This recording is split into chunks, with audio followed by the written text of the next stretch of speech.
Good morning, everybody. Good morning. I'm going to do my best to talk really loud. I have really bad allergies, so I have my little water here in case. But hopefully we can make this work. First, I want to thank Jasmine for this extraordinary conference and this amazing, amazing dream. I know what it takes to build something from scratch, and you give it your all, and you put all your passion into it, and it takes a lot of work.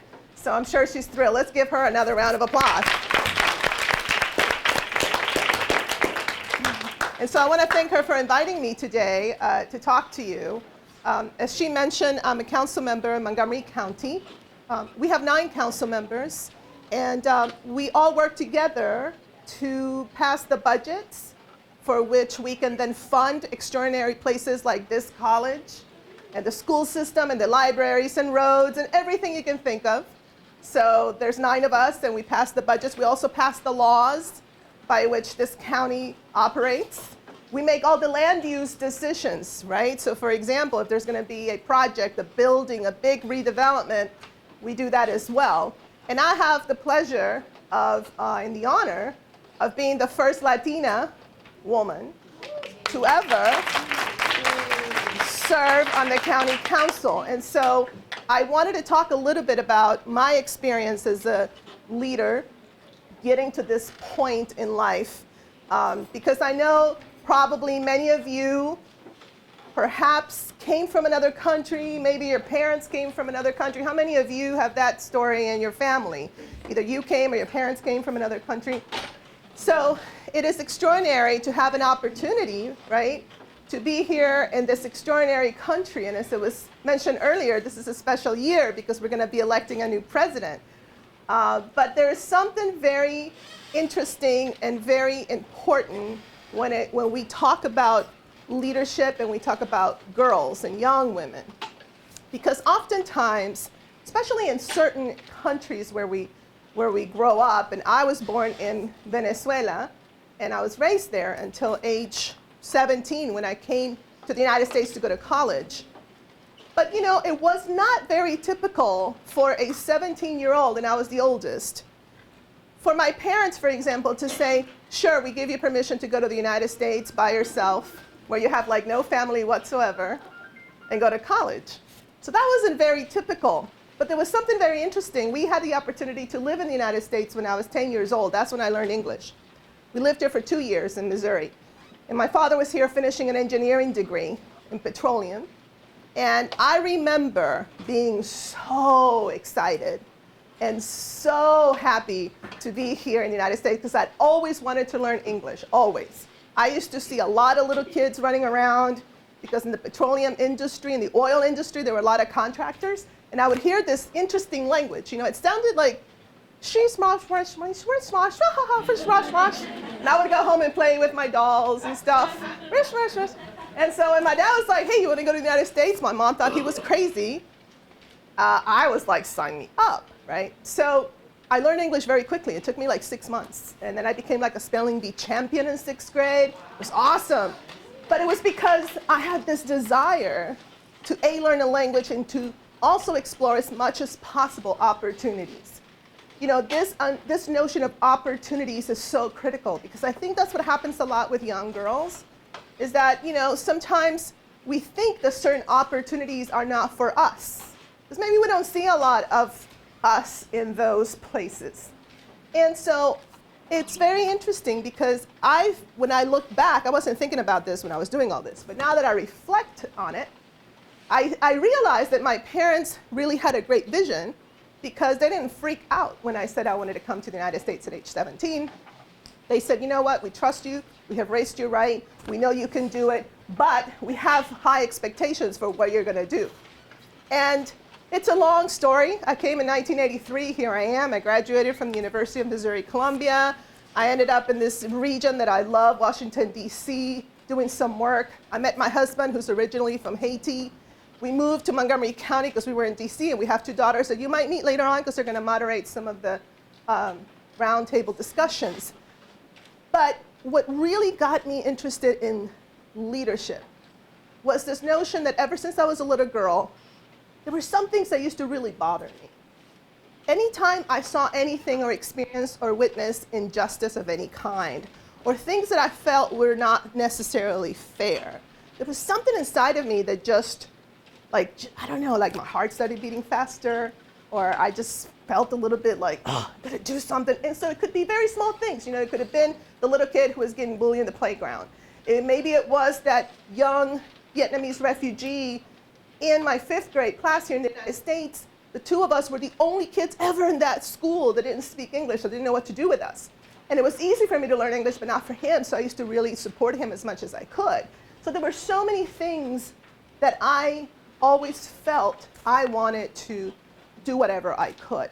And I realized that when you feel passionate about something, there's something that moves you, it's important for you to never, ever, ever compromise that desire, that inspiration, that goal. And in many ways, I think that's why I ended up on the Montgomery County Council.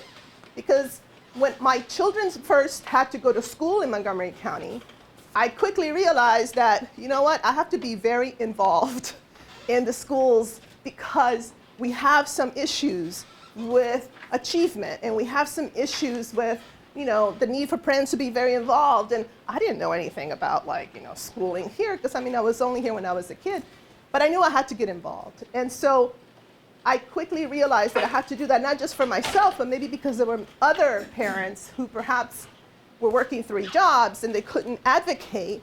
And so I also could help in some ways advocate for those parents. And I actually founded a nonprofit to work on issues of early childhood education and childcare, quality childcare in the immigrant community. But one day, somebody came up to me and said, hey, there's an opening on the Board of Education. And I was like, oh, yeah, whatever. And they said, you live in the district, you live here. I just moved to that district. And they said, you should run for that seat. And as most girls and most young women and women, I was like, me? Oh, no. I can't do that. There's no way. I don't know anything about that type of thing. And people kept saying to me, but look at all the things that you've done, all the work that you've done in education and everything. And it dawned on me one day, after somebody finally said, listen, if you don't do this, you don't have an excuse or the right to complain about anything else anymore. I don't want to hear it. And it really hit home.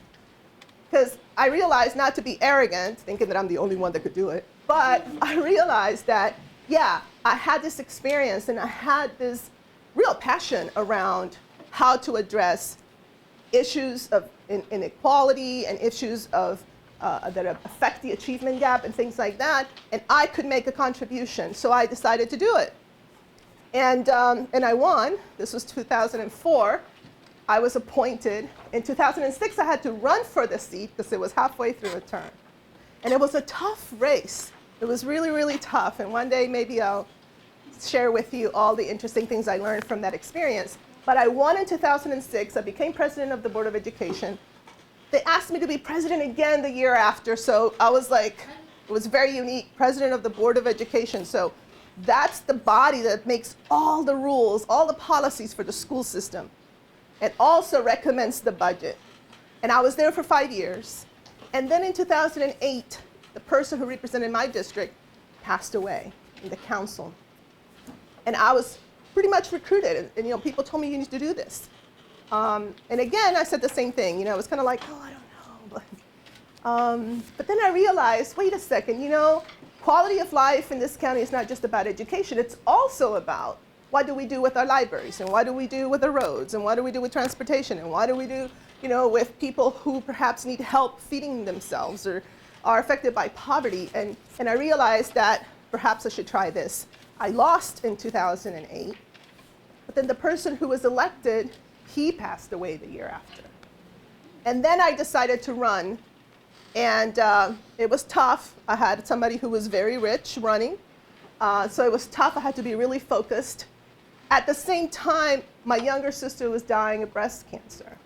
So it was tough for me to focus, but I understood that, and it was my mom who said, you have to do this because your sister will want you to it. I understood that sometimes as leaders, we don't even realize how far we can take it, especially when we are under great duress, like dealing with a younger sister who may be dying. I won the special election. I won it May 1st. My mom died suddenly May 2nd. So it was a really tough time for me. And I have the amazing experience that she called me the day before, the May 1st, and she said, hey, what happened? I said, yeah, I won. And then she said, oh, that's great. I'm going to tell all of my neighbors that I have a daughter who's the mayor of, and I'm like, no, Mom, it's not a mayor. And then when I had to go to her funeral, her neighbors were coming to me saying, your mom was so proud of you. She was telling us how you're going to be working with Hillary Clinton and Barack Obama. And I was thinking to myself, really, Mom? Really? Okay, fine. And then my dad was like, well, maybe you will work with them. I don't know. And I kind of did, which is interesting. But I say all that to you because sometimes we are tested, and sometimes it's really hard to keep going and keep moving. But you know what? Especially as girls, and especially as young women and women, and especially in places where maybe you don't see a lot of us, it's really important to do your best and to try as much as you can. And I will only kind of close by saying to you a few things that I always think about. I think about the fact that you really have to pray for wisdom. It's very important to be wise, right? It's also very important to be prepared. So you have to really study, and you have to read, and you have to listen. Listen, because you're not going to know everything. Listen and engage others. Pray for wisdom and pray for humility, because you also have to be humble, right? You have to be humble because you're not going to always know everything, and you're not better or less, more or less than anybody else. So humility is really important.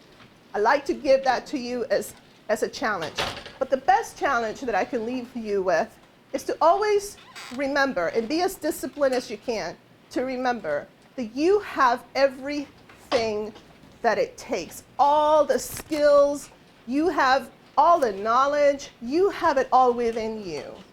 We are part of this universe, but the universe is also part of us. So you can do whatever you want. If you feel it in your heart and you know that this is what you want to do, don't listen to all the negativity and all the naysayers, because they will be there day in and day out. Follow your heart, follow your goal, follow your wisdom. Make sure you have a plan to get there, and make sure to be ready to take some detours, because they will be there too. The one that makes it is the one that knows how to navigate those detours. And it's like a game, right? And I tell my daughters that all the time. It's like a game. Do not feel like it's over, I can't do this anymore. Get up again and say, okay, wait, so how do I go around this and then get there, etc. And you will get there.